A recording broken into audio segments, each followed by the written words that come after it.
پیو ضرور، وَلَا تُسْرِفُوا، لیکن اسراف نہ کرو، فضول خرچی نہ کرو۔ اب اسراف کسے کہتے ہیں اور فضول خرچی کسے کہتے ہیں؟ وہ پیسہ، وہ عمل، وہ کام جو اللہ عز و جل کی حدود سے ہٹ کر کے یا اللہ عز و جل کی رضا کے علاوہ، اس کی خوشی کے علاوہ کسی اور نیت سے کیا جائے، اسے کہتے ہیں اسراف۔ یعنی اپنی جائز کمائی کو حرام کام میں خرچ کرنا، اسے کہتے ہیں اسراف۔ اب یہاں تھوڑا سا میں آپ کو سمجھا دوں، تین چیزوں کو ذہن کے اندر رکھیں: انفاق، اسراف اور تبذیر۔ انفاق، اسراف اور تبذیر۔ انفاق کہتے ہیں حلال کمائی کو جائز کاموں میں خرچ کرنا، اس کو کہتے ہیں انفاق۔ اسراف کہتے ہیں جائز کمائی کو ناجائز کاموں میں خرچ کرنا، یہ اسراف۔ اور تبذیر کہتے ہیں حرام کمائی کو حرام کاموں میں خرچ کرنا، یہ ہے تبذیر۔ اب اگر کوئی شخص حلال کمائی کو جائز کاموں میں خرچ کرتا ہے تو قرآن نے اس کی فضیلت یہ بیان فرمائی: الذین ينفقون اموالهم باللیل والنہار سرا وعلانیہ فلہم اجرہم عند ربہم ولا خوف علیہم ولا هم یحزنون۔ جو اپنی حلال کمائی کو رات و دن دکھا کر چھپا کر اللہ کے نام پہ خرچ کرتا ہے، اللہ فرماتا ہے اس کے دل سے خوف نکال دیا جاتا ہے اور غم نکال دیا جاتا ہے۔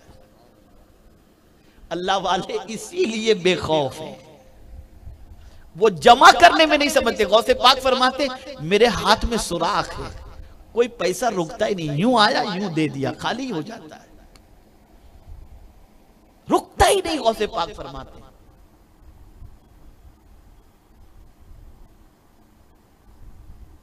اگر کوئی یہ سوچے کہ کیا اللہ کے نام پر دے دینا، لٹا دینا یہ بھی اسراف ہے، تو نہیں۔ ہم اور آپ تو کچھ بچا کے لٹاتے ہیں، اگر یہ اسراف ہوتا تو صدیق اکبر نے تو سب کچھ لٹا دیا، تو یہ پہلے اسراف ہونا چاہیے تھا، لیکن نہیں، یہ اسراف نہیں۔ اللہ کی نعمت کو، اللہ کی عطا کردہ دولت کو اللہ کے نام پہ خرچ کرنا یہ اسراف نہیں۔ اللہ کی دولت کو اللہ کی نافرمانی میں خرچ کرنا یہ اسراف ہے۔ فضول کاموں میں خرچ کرنا یہ اسراف ہے۔ ناجائز کاموں میں خرچ کرنا یہ اسراف ہے، جسے قرآن مقدس کے اندر منع کیا گیا۔ اب ٹکڑا آگے کا سماعت فرمائے تو اندازہ لگ جائے گا، وَلَا تُسْرِفُوا إِنَّهُ لَا يُحِبُّ الْمُسْرِفِينَ، کہ بے شک اللہ فضول خرچی کرنے والے کو دوست نہیں رکھتا۔ سب سے دوستی ہم پسند کرتے ہیں، ذرا قدرت سے بھی دوستی پسند کرو۔ تو قدرت نے تو کہہ دیا اگر تم نے فضول خرچی کی تو دنیا تمہاری دوست بن سکتی ہے، لیکن میں تمہارا دوست نہیں بن سکتا، بلکہ تمہیں اس فضول خرچی کی بنیاد پر میں سرٹیفکیٹ دیتا ہوں، ان المبذرین کانوا اخوان الشیاطین، کہ بے شک یہ فضول خرچی کرنے والا شیطان کا بھائی ہے۔ یہ قرآن نے سرٹیفکیٹ دے دیا۔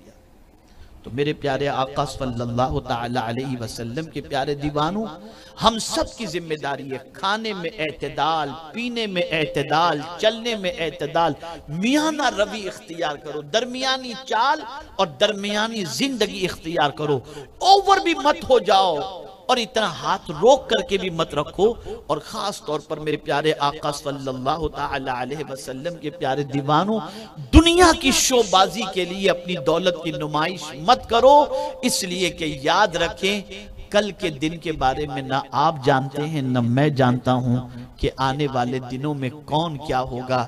میں نے بھوج میں جب زلزلہ آیا تھا، بھوج میں گجرات کے اندر، یہ آج سے 15 سال 20 سال پہلے کی بات ہے کم و بیش، جب زلزلہ آیا تھا تو میں نے ایسے شخص کو مسجد کی دیوار کے نیچے ریلیف کیمپ میں کھانا لیتے ہوئے دیکھا تھا جس کی جویلری کی دکان تھی۔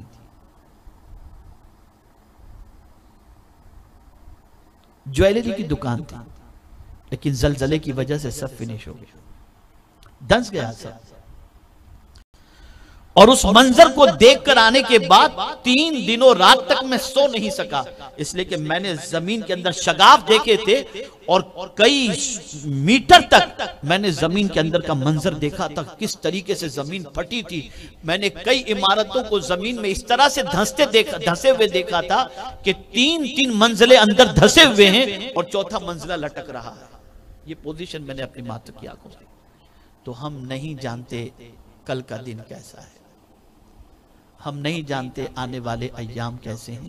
اپنے پیسوں کو سیف رکھیں، درمیانی چال چلیں، اعتدال کی راہ اپنائیں.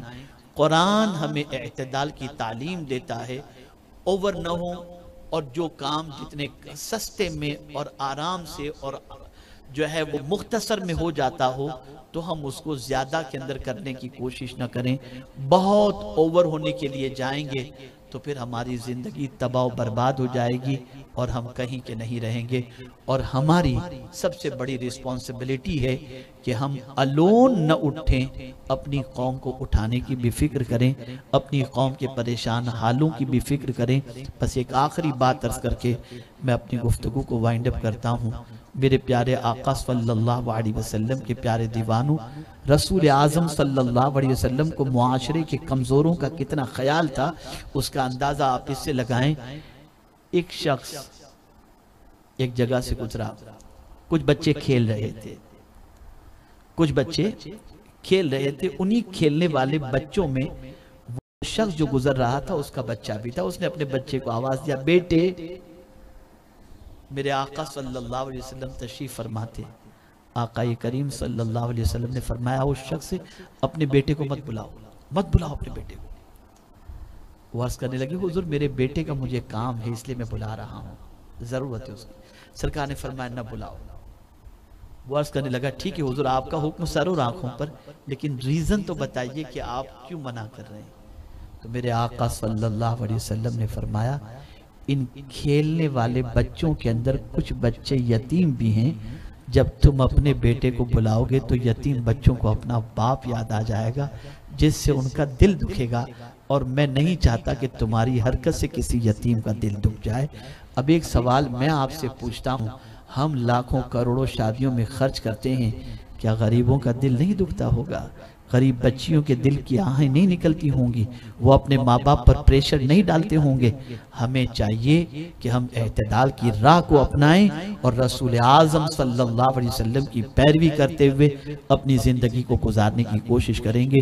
جتنا اعتدال کی راہ اپنائیں گے انشاءاللہ العظیم رب قدیر اس میں برکتیں عطا فرمائے گا.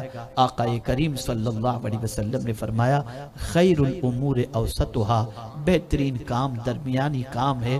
اور ہم سب کو جو اللہ نے پیدا کیا ہے امت وسط بنا کر پیدا کیا، درمیانی امت بنا کر کے پیدا کیا ہے. اور یہ بات یاد رکھیں، بس اس کو ذہن کے اندر بٹھا لیں، اعتدال، درمیانی چال، یہ معیشت کی مضبوطی کی سب سے بڑی دلیل ہے.